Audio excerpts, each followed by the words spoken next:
Hi guys, on today's video, which is going to be effectively the second part of my 10,000 mile video update with Beverly, I'm going to centre on the cost savings that I've actually made over those 10,000 miles. Now, where I got my kilowatts of energy that I've actually used with Beverly since I've had her was from the EV Connect app, and it's very detailed. I've added them all up, and which you'll see in an overlay here as I'm chatting. 20% of that total amount of kilowatts consumed were at 14 pence per kilowatt hour, which is my more expensive rate during the day. And then the other 80%, which is when I predominantly charge Beverly, is at 5 pence per kilowatt hour. Now, for a comparison, I've used my old Rattler, which does about 36 miles per gallon around town as a combined figure. It does go up a little bit on the run, or it did go up a little bit on the run, but we predominantly drive around town, so that's the reason I've gone with that combined 36 miles per gallon. And I've also included the current price of diesel per litre, which is about £1.32. It is slightly higher in some places and slightly lower in others. That's why I've gone for the purposes of this video with the average, which is about £1.32 per litre. Now, one thing I want to bring to your attention is the fact that when you look at these figures and go, wow, two things to bear in mind. First of all, people get charged for electricity in different parts of the country at different rates. I'm on a tariff with Green Energy UK, the Tide plan. Your mileage may vary, so what I suggest you do is actually look at your own kind of price plan you're on, and kind of go by the 10,000 miles that I've covered in best part of 4 months now with Beverly, and it will give you an approximation, so then you can kind of get a good guesstimate of the kind of ballpark figure that you guys are going to achieve when you've got your own BEV. You may get even better economy than what I've got. I don't drive her any differently to my old Rattler. I didn't see the point of driving around on a very light throttle and just driving it, trying to get maximise out of it. I understand the reasons why I should be doing that, but that's the whole point of doing this test. I'm driving this vehicle exactly the same as I did, whether it was petrol, diesel, or any other form of fuel that I'm using, so I can get a really good cross comparison in terms of costings.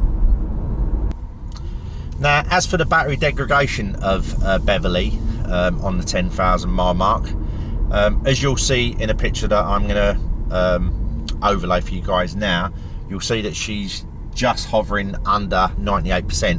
Now, as some people have said, leased by Pro can be inaccurate to within 2 to 3%, so don't read into that percentage too much.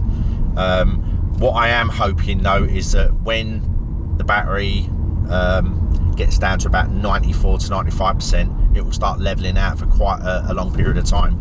I think this initial drop will become less apparent as the cycles become more prolonged over a period of time.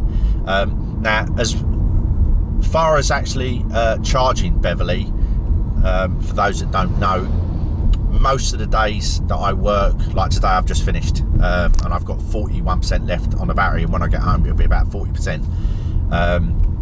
So I go between 40 and 100% pretty much most days, and I would actually say that that's going to be for 7 to 8 months of the year, while it's milder, say around 8 degrees and above. In the winter months, admittedly, I only had Beverly for pretty much about 3 or 4 weeks while it was very, very cold. And even on those days, when I got home after 100 miles odd, I still had about 26% left on the battery. So I am actually going between, say, 30% and 100% daily, which should, like I said in my video regarding the cycling of the charging, if you keep it within a certain percentage, it will actually enhance the life of the battery in terms of the amount of cycles that you can actually achieve with the battery pack. Now, one of the things that I am doing with Beverly while I've got her, and I'm incorporating this into my, if you want to call it, budget, is the amount of money that I was using on my old vehicle each month, because my fuel savings on diesel is paying for this vehicle outright, and the fuel costs is I'm actually saving that amount of money to actually pay for any potential repairs with Beverly way outside the warranty. So effectively the most expensive part, I would assume, maybe I'm wrong, never assume in commerce, golden rule, is the battery pack. If the entire pack needs replacing, it's about £6,000 currently. I'm just going by what I've read and seen. Now, they can actually replace individual cells of the 40 kilowatt hour pack in this vehicle, which I believe is made up of 8 5 kilowatt packs. So they might even be able to replace individual packs that will bring me back up to 100%. Now, as I've said in one of my previous videos, guys, the reasons that I'm not too fussed about the battery degradation to a certain degree is I factored that in when I actually got Beverly. So for example, I actually found a workaround with the previous shaped Leaf, which had 30 kilowatts as a workaround for within the use that I need on a day-to-day basis.